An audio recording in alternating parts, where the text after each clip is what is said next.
Vanessa had always been good at hiding things, or at least she thought she was. But deception leaves traces, small inconsistencies that, when added together, form an undeniable truth. Lately, those traces had been everywhere. Her perfume lingered too strongly when she came home, as if she had sprayed it on in a hurry. Her lipstick, slightly smudged, spoke of hurried encounters rather than a day spent in meetings. And then there were the excuses, always rehearsed, always too perfect. I had ignored the first signs. A fool's hope, maybe. Love makes people blind, and I had been no exception. But something changed the night she came home late, past midnight, her hair slightly damp as if she had showered elsewhere. I had been sitting in the dimly lit living room, waiting. She froze when she saw me. "You're still up?" she asked, forcing a casual tone. I studied her, the way her hands tightened on her purse, the slight shift in her stance. "Yeah," I said slowly. "Long night?" She nodded too quickly. "Work's been crazy. You know how it is." A lie. I knew exactly where she had been. The knowledge burned inside me, but I swallowed it down. Confronting her now wouldn't do any good. Vanessa was skilled at spinning words, twisting reality until it bent in her favor. If I accused her without proof, she'd deny everything, maybe even turn it around on me. No, I needed more. That night, after she fell asleep, I did something I never thought I would. I checked her phone. The lock screen flashed up, and I hesitated. A deep breath, then I tried the code. The screen unlocked. What I found was worse than I had imagined. The texts weren't vague. They weren't harmless. They were explicit, dripping with passion and desire, filled with stolen moments and whispered promises. And then there were the pictures, intimate, undeniable proof of what she had been doing behind my back. I clenched my jaw, forcing myself to keep scrolling. The name attached to those messages made my blood turn to ice. Mark Caldwell, my boss. The betrayal was almost laughable. The woman I loved and the man who controlled my career tangled together in a secret affair. My hands tightened around the phone. I wanted to wake her up, shove the proof in her face, demand to know how she could do this to me. But I didn't. Instead, I sent everything to myself. Every text, every picture, every sickening reminder of what she had done. Then I erased any trace that I had been there, locked her phone, and placed it back exactly where I found it. Vanessa stirred in her sleep, sighing softly. I turned away, gripping the edge of the bed as anger and heartbreak warred inside me. She had no idea what was coming. The next few days were unbearable. Vanessa continued to act as though everything was normal, as if nothing had changed between us. It was maddening, her ability to slip back into the rhythm of our life with such ease. She kissed me goodbye in the mornings, her fingers grazing mine, her smile soft and affectionate. But behind that smile I knew the truth now, and it gnawed at me. I could barely look at her without seeing the images of her and Mark entwined in a world I didn't belong to. Every time she touched me, it felt like an insult. Every time she spoke, I wondered if she was thinking about him. The weight of the deception was suffocating. But I wasn't going to let it end like this. I wasn't going to be the one to walk away and leave her to weave more lies. Number I had to make her face the reality of what she had done, the consequences of her choices. But I needed more than just a few screenshots to confront her. I needed something that would destroy her sense of control. I needed to show her that I wasn't the fool she thought I was. I started following her quietly. At first, I had no plan, just a gnawing urge to see where she went after leaving the house, to see if the lies could catch up to her. Vanessa wasn't the type to be reckless, but I had learned the hard way that people like her always slip up, given enough time. It didn't take long before I saw something that set my pulse racing. I had followed her one afternoon, staying far enough behind that she wouldn't notice. She went to lunch with a group of colleagues, but later she broke away. I thought nothing of it until I saw her walking briskly into a familiar building, a high-end hotel in the heart of the city. My heart skipped. I parked several blocks down and watched from a distance, feeling sick as I saw her enter. There was no reason for her to be there, no professional meeting, no event that I had been told about, but I knew exactly why she was there. And then Mark showed up. I barely recognized him at first, but the way he walked, confident, unburdened, told me everything I needed to know. He was the one who had been inside her, the one who had made her smile that way when she thought I wasn't paying attention, the man who had turned her into a liar, a cheat, and a stranger in my own home. They didn't even speak to one another in the lobby. It was as if they were strangers, meeting by chance. But when they disappeared into the elevator together, all pretense fell away. I didn't have to see what happened next.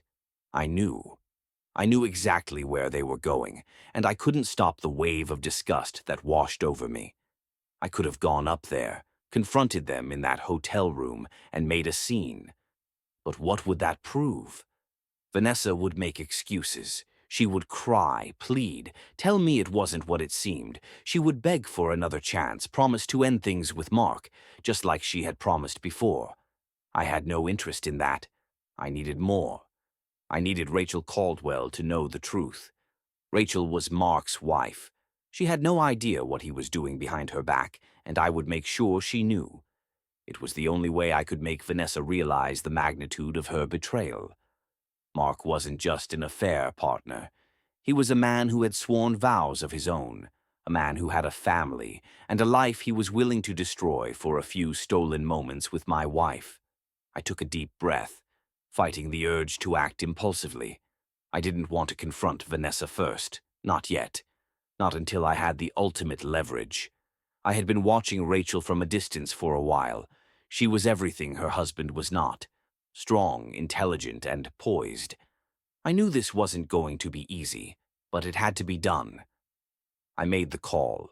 When Rachel picked up, her voice was calm, but there was an underlying sharpness to it, a hint that she had been through things in her life that made her cautious, perhaps even distrustful.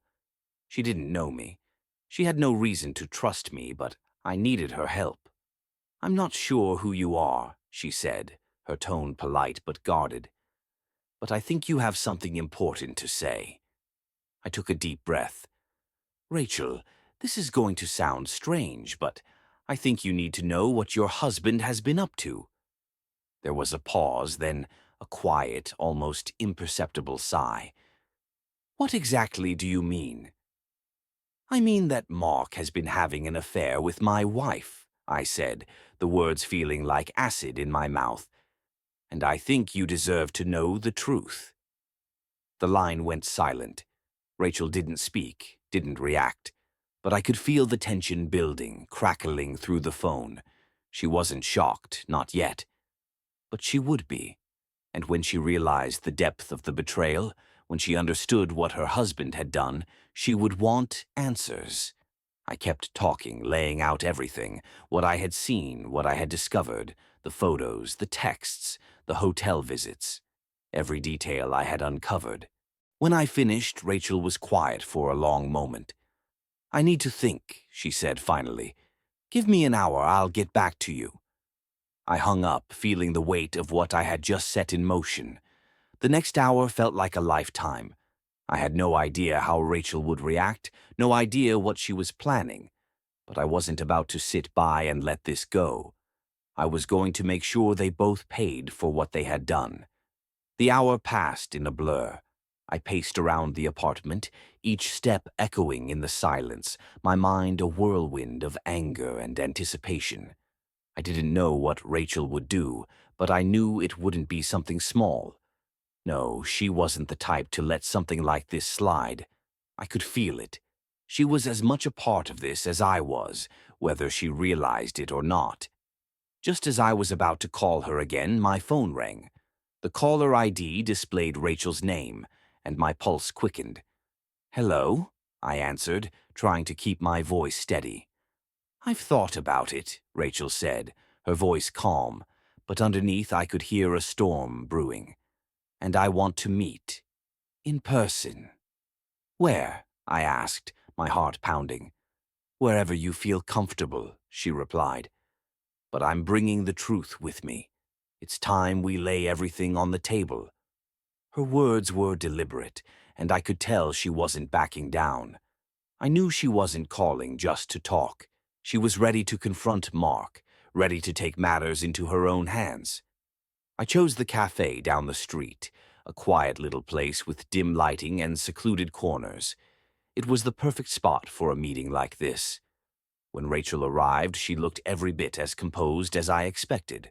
Her calm exterior masked the fury beneath, but there was something else in her eyes. Determination. She was ready for this. Ready to confront the man who had destroyed her trust, just as I was ready to face the woman who had broken mine. I assume you have something to show me, Rachel said, sitting down at the table, her gaze never leaving me. I didn't hesitate. I pulled out my phone and slid it across the table toward her. The pictures, the texts, the hotel check-ins. It was all there, laid out before her. She took a breath, her fingers skimming over the screen as she read. I could see her face harden with each image, each message.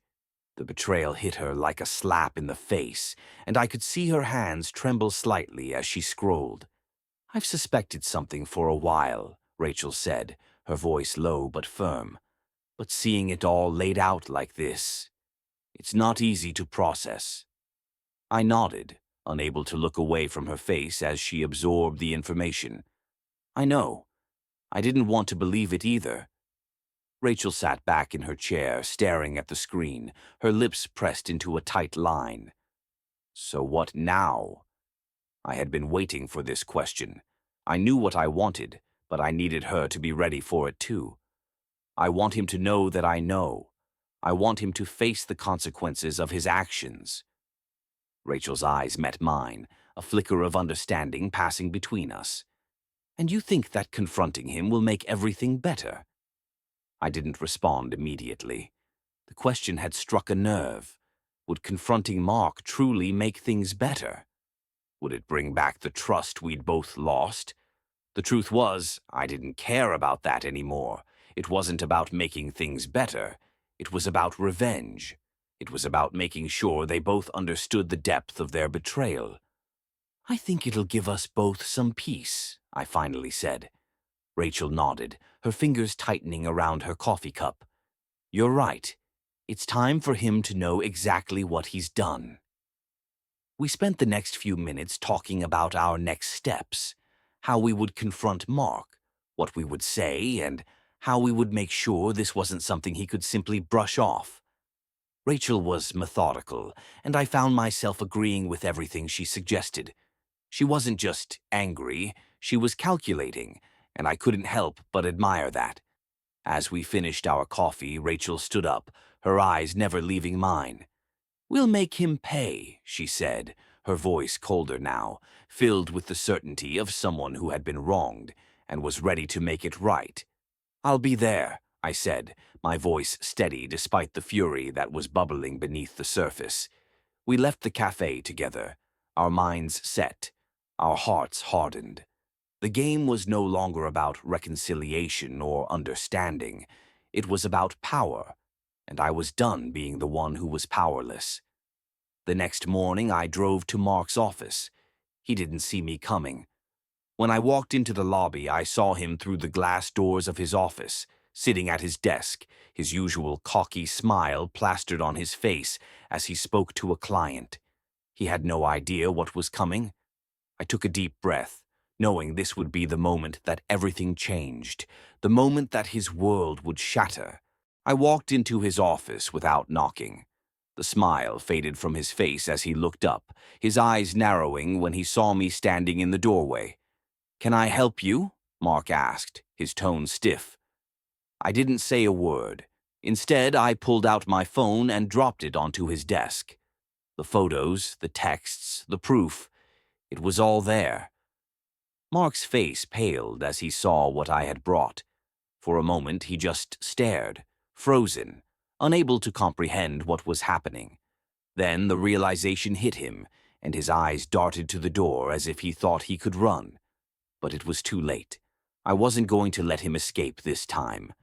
"Don't even think about it," I said, my voice cold as ice. "You don't get to walk away from this." Mark's gaze flickered between the screen and me, his lips trembling as he tried to speak. I didn't give him a chance to finish. "You didn't think I knew? You didn't think I'd find out? Well, here it is, all of it." He opened his mouth again, but no words came out. His world was falling apart in front of him, and I reveled in it. "You're going to have to deal with this, Mark. You're going to have to deal with the consequences." And just as I had hoped, his phone rang. It was Rachel. I watched as his face went from disbelief to panic. He didn't answer the call.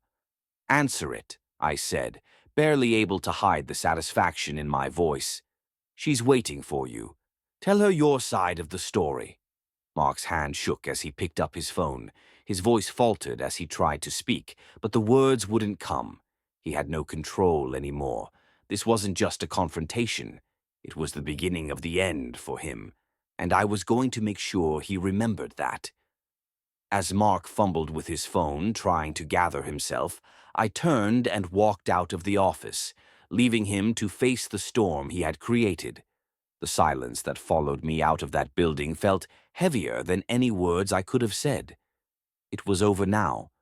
They both knew what I knew, and neither of them would ever be the same again. The days that followed felt like a blur, each one an agonizing mix of anticipation and relief.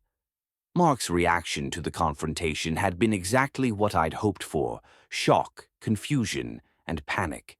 I could almost feel his world crumbling beneath him. But as the days passed, I knew this wasn't the end. The truth, the fallout, was only just beginning. Rachel and I stayed in touch, making sure we were on the same page. We didn't speak much about what came next, but we both knew the consequences of this were far from over. Our shared revenge was not just about ruining Mark. It was about reclaiming our power, our dignity, and our lives. It wasn't until one Friday afternoon that the real hammer fell. I had just returned home from work, my mind consumed by the looming storm, when my phone buzzed. A text from Rachel. "It's done. He's leaving. He doesn't have a choice anymore." The relief that flooded me was almost overwhelming. I sank down onto the couch, staring at the message for a long time. Mark had finally realized the gravity of the situation, and Rachel had made it clear that there was no way back.